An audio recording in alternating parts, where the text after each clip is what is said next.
Hey everybody, DreamRoom64 here, and today's topic is screen tints and filters. So I have a lot of examples of different screens here to talk about. I have a CRT, I have 3 plasmas, and then I have 2 LCDs. So let's start off with a CRT. So you might not think about it, but CRTs actually have a tint. Now maybe that's not the case for the really old ones, but if they didn't have any tint at all, the CRT would look a lot like the color of this. And old ones actually do look a lot like that, where they're very gray. But this one here, it's from 2003, a little more modern as far as CRTs go. Nice dark tint. Now I think that the tint on this is embedded in the glass. Most of them seem to be that way, where it's the glass itself, the mix, was tinted. So there's no way to remove it, nor would you really want to remove it. I think this factory tint typically is perfect. But in the case of plasmas, I've had a couple instances where I have wanted to remove the factory tint. So the first example was the first plasma I ever got, where it was manhandled and it was all scratched up. So if you have a badly scratched plasma, there's a chance you can save it by peeling the factory tint off and replacing it. In today's video, I'm going to show you how I did it to this one right here. So the reason I did it to this one is not because the tint was scratched. It had some very light scratches in it, but they weren't obstructing the picture or causing any issues in terms of picture quality. The reason I wanted to do this one here was because it looked terrible from the factory. Not terrible, might be an exaggeration, but it didn't look good. I have a scrap of it here. Basically, it had a really strange crosshatch pattern in it. And that crosshatch pattern, it was in the clear part of the filter here. That crosshatch pattern made reflections look odd. It scattered light in a strange way. And then it also had a blue color to it, which the only thing good I can say about blue is that it makes the set easy to find if you're looking for it on Facebook Marketplace and the person didn't put the model number. Because you can look for a plasma with a blue screen. I don't think there's many like that. So I peeled it off. It was a hard job. I'll tell you all about things that went wrong and how hard and like what I did, because I think it's something interesting to talk about. It's very infrequently spoken of idea. Now let me explain a little bit more about the tint on this thing. The tint from the factory was kind of somewhere in between, not the tint, but the filter was somewhere in between the filters on these 2 laptops. So this one here is a panel I replaced. I put a glossy panel in this because I like glossy screens so much better than matte screens. Because matte screens, yeah, you see how it's reflecting the glare here, which is a good thing. Well, that aggressive matte filter scatters not just the light shining onto the screen, but it also affects the light coming from the panel. And it ruins contrast, it ruins colors, it ruins sharpness, it makes the image look grainy. And a glossy screen, as long as you can somewhat reasonably control the lighting in the room, looks so much better. So I always try to go for more of this look and less of that look. And the Panasonic S30 from the factory was somewhere in between, and I got it much closer to this. Let's take one more look at a couple plasmas here. This guy over here, this is the Samsung F4500. So it's a budget model, and Samsung didn't really put any effort into trying to block reflections. They basically just put a modestly dark tint on it. So in a well-lit room, like out here in my garage, this is my workshop. I like to have bright lights. I was going to put this out here, but what I found is that it's basically unusable. The picture quality with the lights on, it looks all washed out. As soon as you flip the light switch and darken the room, it comes to life. Colors pop, black levels improve drastically. It looks great. So this panel, since it's glossy, looks great in the dark, but since the manufacturer didn't really put any effort into trying to block reflections of any kind, and it's a fairly light tint, it just doesn't work when there's ambient light. This back here, the Panasonic ST60, which has the same kind of filter as the ST50, which I'm using in my game rooms now. The ST60 does a great job at blocking ambient light. You can see here, out of the plasmas, it's got the darkest picture, darker than the CRT, about as dark as the LCD panel on the laptop over there. It's a good quality LCD panel. But yes, Panasonic really nailed it with the filter that they put on here. It was called a louver filter, so it's supposed to block light coming down from above, and it definitely does a good job of that. This filter is, in my opinion, the best of both worlds. It's still glossy, but it's not matte at all, and it looks good in a fairly bright room, looks great in the dark. You have very minimal compromise with that. The only real compromise is if you get up from a high angle, it starts to look really bad. But you're typically not looking at your TV from standing up down. So yeah, that's just a little bit about screens. If this topic interests you and you want to learn about how in the world did I change the tint on this one and what's the end result, well, I'll show you it. There's a whole lot of issues that went down when I did it. Let's jump into it. I'll tell you all about it. Alright, so as I'm preparing to open up this TV, let me disclaim that this video is for information purposes only, and if you attempt this, which I do not recommend, you must do so at your own risk. I'm not an expert in electronic safety nor TV repair.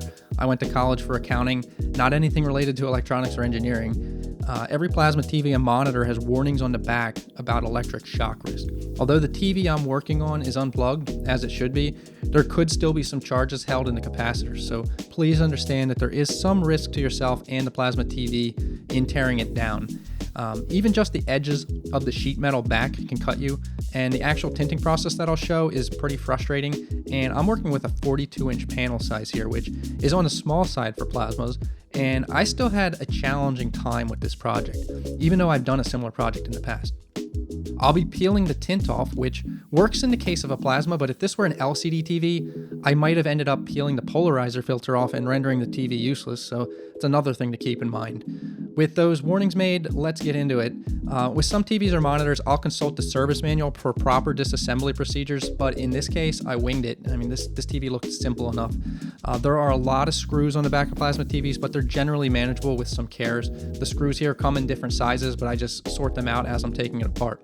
Even if I'm not doing a tint job like this, I always like to take my plasma TVs apart before using them, and one reason is that you never know what could be living inside, and I mean that quite literally. I have encountered, unfortunately, roaches in used video game consoles, but fortunately I haven't had that problem with secondhand TVs or stereo equipment, but you never know. Secondly, I like to clean out the dust and visually inspect the components inside to make sure they at least look like they're going to work right. Alright, so I got the back panel of this TV off, and I'll show some footage of the delicate things inside that I don't want to mess with. There is a glass protrusion that I don't touch. It looks very delicate. There are also several large, very delicate ribbon cables that connect the plasma display panel to the chips. I don't want to mess with those. I don't want to touch anything that could be destroyed by a static discharge like chips. And of course, there are a lot of large capacitors in here that probably aren't a good idea to go around touching the leads of, so I don't touch those. A few months back, when I first got this TV, I blew the dust out of it with compressed air. I think that this was a good idea to do for the longevity of the set. This TV has over 26,000 hours of on time and definitely collected a nice blanket of dust over those 14 years. Although not as much as you might expect. I got it looking pretty much brand new inside after the dusting. Next up, I checked for loose grounding screws, which can cause increased buzzing problems and longevity issues. I made sure that each of these screws was snug. I avoid over-tightening them, however, and I always avoid turning any potentiometers that may be on the board, which look like plastic screws. Again, I don't want to turn any potentiometers which would adjust voltages. Now back on the topic of getting this screen tint job underway.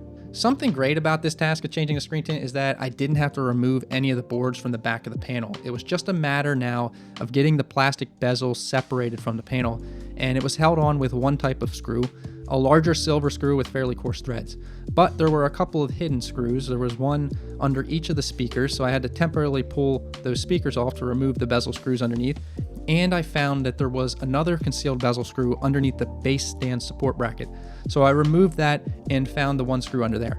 I then reattached these pieces, figuring that it would be fewer screws to manage and that it would give me a little bit more rigidity to the panel assembly while working on it. At this point, there was just one more gotcha. It was a cable connecting the little infrared remote sensor board to the main board, and I couldn't fit the head of the connector through a little hole without further disassembly, so I had to take care of it later, which I'll show, but disconnecting one end at least gave me some slack in that cable to work with.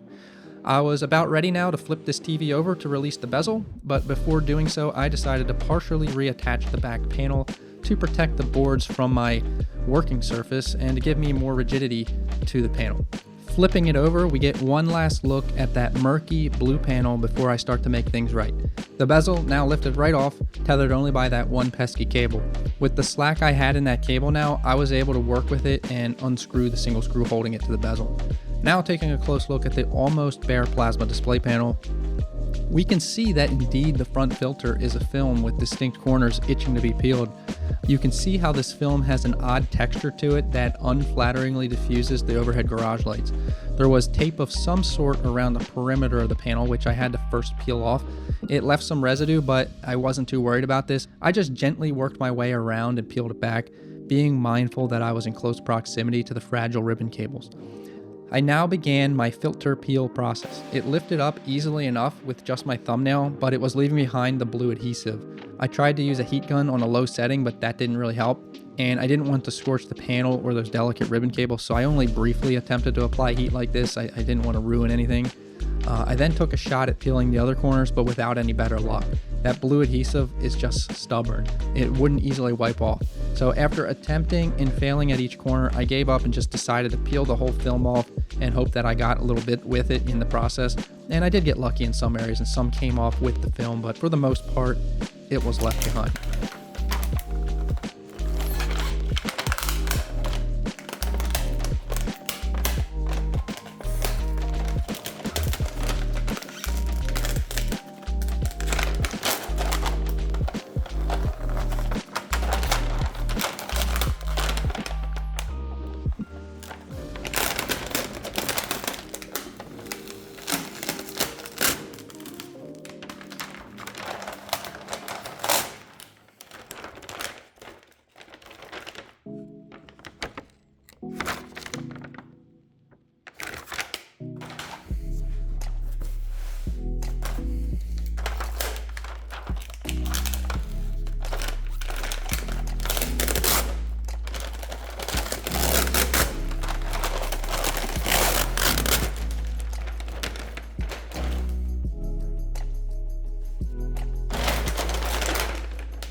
I could somewhat rub it off with my fingertips, but this would take an eternity and leave me with very sore, skinless fingers in the end, so this wasn't the right approach. Next up, I tried spraying 91% isopropyl alcohol and doing a wax-on, wax-off approach that would have made Mr. Miyagi proud, but this was a very ineffective idea. It just smears the adhesive around and ultimately removes none of the adhesive aside from the occasional large clump. What actually worked for me was using a sharp, fresh razor blade on a glass scraper handle. I doused the panel with 91% alcohol again, and after waiting a few seconds, began scraping. It took hundreds of passes and wipe downs with paper towels, but eventually I succeeded in removing all the adhesive. It was a long, frustrating process, so if you choose to do this, which again, you have to do it at your own risk if you do, I don't recommend starting this process, know what you're getting into. This is not a fun job. It's pretty tough, but I did succeed in the end. All right, so the result of all this work is a satisfying bare panel, and you'll see that the gray of this plasma display panel is really revealed, and it's actually grayer than the tint of a CRT, like I can show here. One thing to keep in mind is that plasma TV models changed over the years. So the model I'm working on in this footage is a late model year plasma from 2011. At this time, manufacturers were directly applying tints to the plasma display panels. But if you go back in time and look at, say, my plasma monitor from 2003 or my TV from 2006, they have a separate front pane of glass. The tint is actually on that. So if I had done this procedure on those, I would be working with the separated front glass piece rather than directly with the plasma display panel. Those older models in this sense are easier to work on, and that separate front glass is actually one of the reasons that older models are so much heavier. There's a whole extra sheet of glass included in them. All right, so after tons of scraping, wiping, scraping, and wiping again, I got the panel perfectly clean. And again, check out how gray the bare panel is. It absolutely needs a tint to have decent contrast. Without a tint of any kind, black levels suffer, and with a tint that is too dark, you crush your shadow details. So that brings us to the next step, when it's a pretty tricky one, and that's choosing and applying a brand new tint. So I first tried a 70% VLT automotive window tint, which means 70% visible light transmission. It's a very, very light tint that blocks just about 30% of light, and you won't even find a tint this light on the shelf at major auto parts retailers. I had to buy it online. This tint was the right choice in the past for my 480p plasma from 2003. It just looked right on that. But in the case of my S30 from 2011 here, it was a poor choice. I mainly used it just because I had it on hand, and that was a mistake.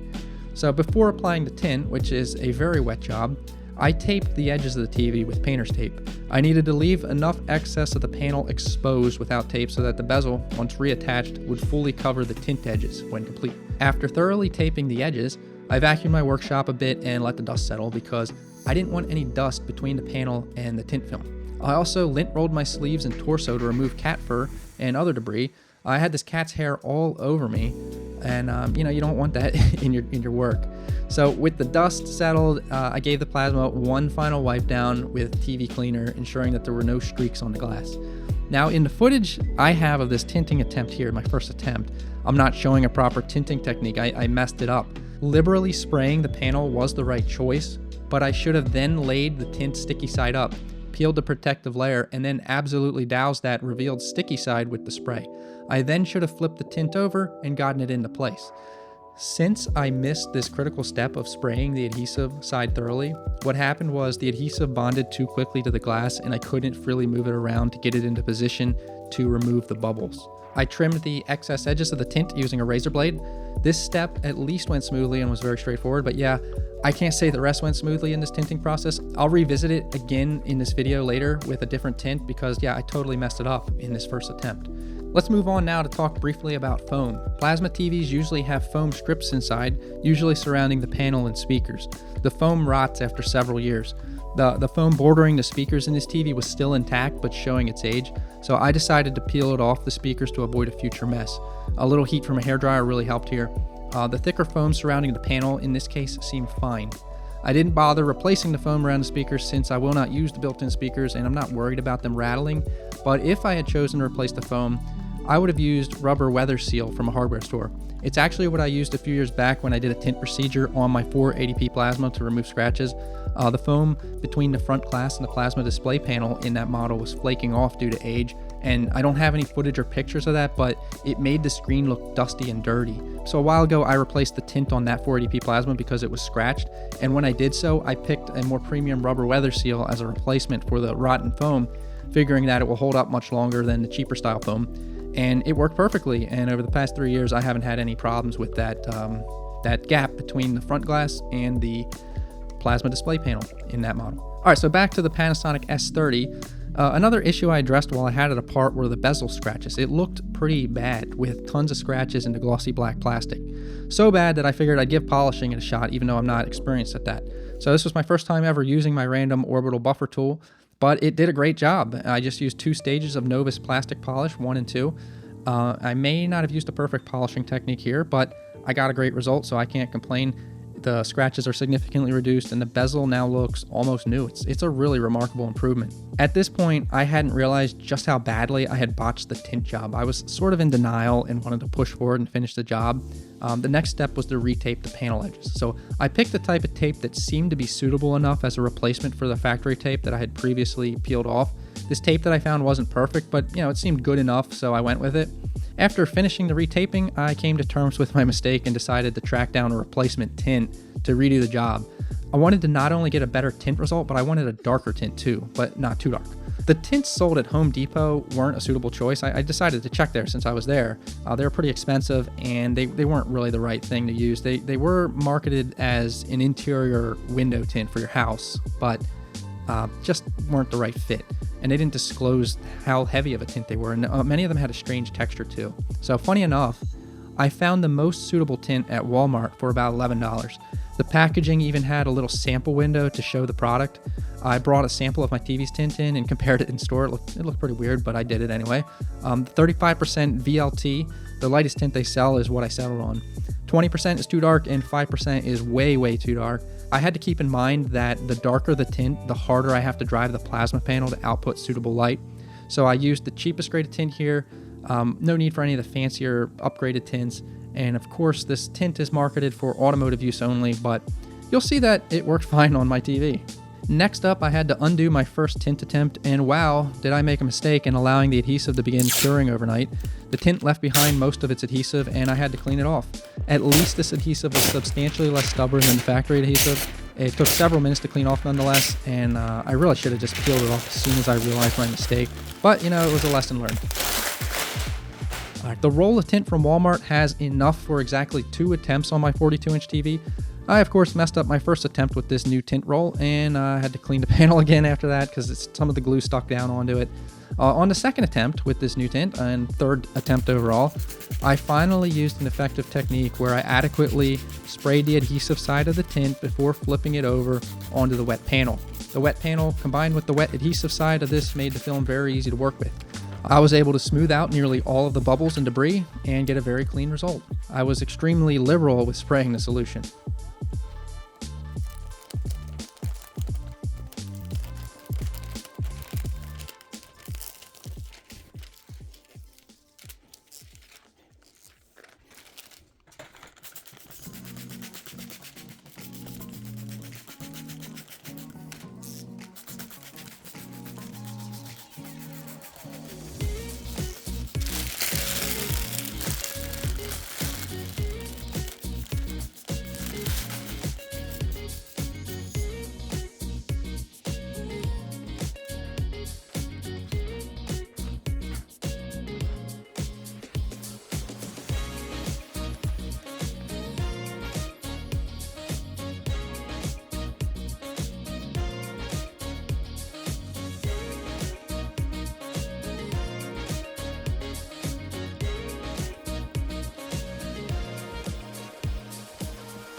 Taping off the TV edges was essential in the end because I scraped a lot of water onto the floor here and really made a mess.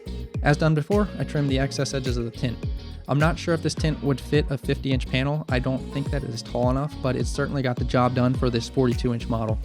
I inspected for any bubbles and then peeled back the painter's tape.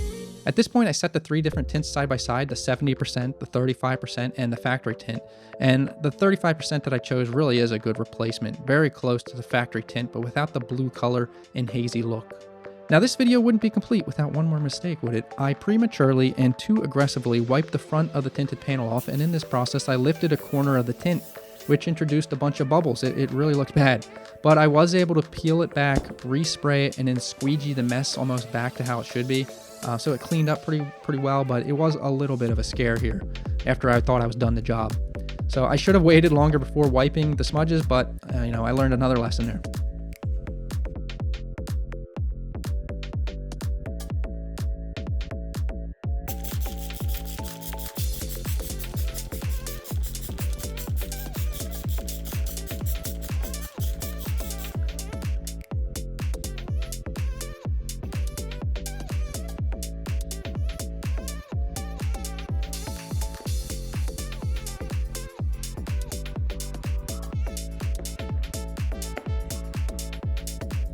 After giving the tint a little time to dry, I put my replacement tape back on, trimming it to an appropriate width, and then reversed my disassembly procedure to get the TV back into one piece with all of its screws in place.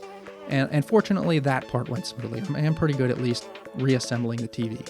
So yeah, a lot of things went wrong in this process, but to me it was worthwhile.